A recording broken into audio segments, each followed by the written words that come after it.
يا صباح الخير، تعالوا نفطر مع بعض وندردش كده شوية. دي طعمية سخنة بيتي تحفة، طماطم انا مقطعاها طرنشات، ودي شطة بقى وتوابل كده وحركات بقى. وده فينو، انا بحب الطعمية جدا في العيش الفينو. مين بقى الاكيلة اللي بيحبوا ياكلوها زيي؟ يلا اكتبولي قولولي مين بيحب ياكل الطعمية في العيش الفينو زيي. حابة دردش معاكم كده شوية، ونسهرة من زمان ما سهرناش مع بعض، وحكي كده معاكم شوية. انا في حياتي اكتر حاجة ندمت عليها، في حاجتين ندمت عليهم طول حياتي. الحاجتين دول انا اللي عملتهم بايدي في حياتي، مش حد اللي اذاني بيهم. لو حد اذاني انا ما بزعلش، لو عملت خير لحد وما كانش يستاهله انا برضو مش بزعل.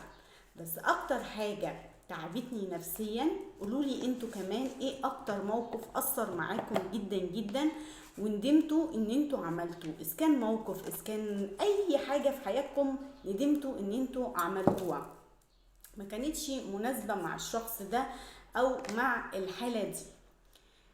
تعالوا بقى احكي لكم بقى. انا اول موقف معايا ندمت جدا انه حصل في حياتي. كان ليا واحدة صاحبتي كنت بحبها جدا جدا، وكنت مفكرها ان هي اقرب حد لقلبي. وكان يوم موتة والدي، وفاة والدي طبعا كانت ساعة كورونا وحصل شوية دوشة كده وتعب ومستشفى، كنت تعبانة بقالي فترة طويلة. ويوم الموتة بقى لما توفى بعدها بيوم كده، صديقتي دي اللي كنت بحبها جدا ومعتبراها جزء مني، يعني جت عزتني. كان اول ما شفتها حسيت ان هي الحضن اللي انا هترمي فيها بقى، وكل الوجع اللي جوايا خلاص انا رميته عليها عشان اقسمه معاها. وللاسف اكتر حضن ندمت عليه، او اكتر حاجة ندمت عليها، ان انا اترميت في حضنها وحسيت ان هي دي اللي هرمي فيها كل وجعي وهستريح. ده كان اكتر موقف تعبني. موقف تاني، في شخص كنت بعتبره قدوة او حاجة كبيرة بالنسبة لي في حياتي.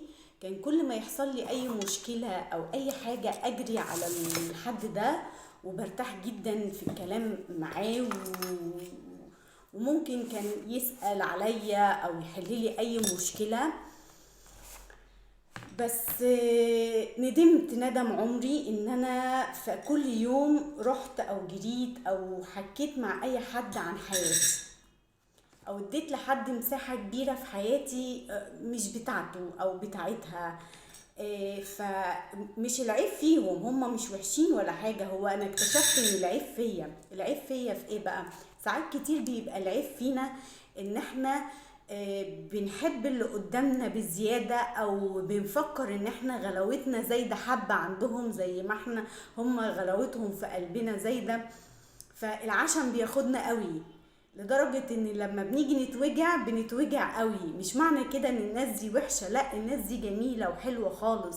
بس الندم ان انا اللي حسيت ان انا غالية قوي عند اللي قدامي زي ما هم غاليين عليا، فتوقعاتي تعبتني. فاتعلمت ان انا سقف توقعاتي في اللي قدامي على قد اللي بشوفه منه، على قد المعاملة. زي ما باخد زي ما بدي، ما بديش اكتر.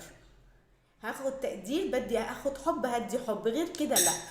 قولولي بقى انتوا اكتر موقف في حياتكم او اكتر حاجة عملتوها في حياتكم وخليتكم ندمتوا فيها. لكن ان انا اعمل حاجة لحد، او حتى كل الناس اللي اذتني او اي حد اذاني، انا على فكرة ما زعلتش منه، لانه علمني ازاي ابقى قوية، ازاي ابقى صارة، ازاي ابقى كده. لان انا كنت خجولة، كنت بعرفش اعمل اي حاجة. انا بقيت سارة، فهم ليهم الفضل ان انا ابقى موجودة.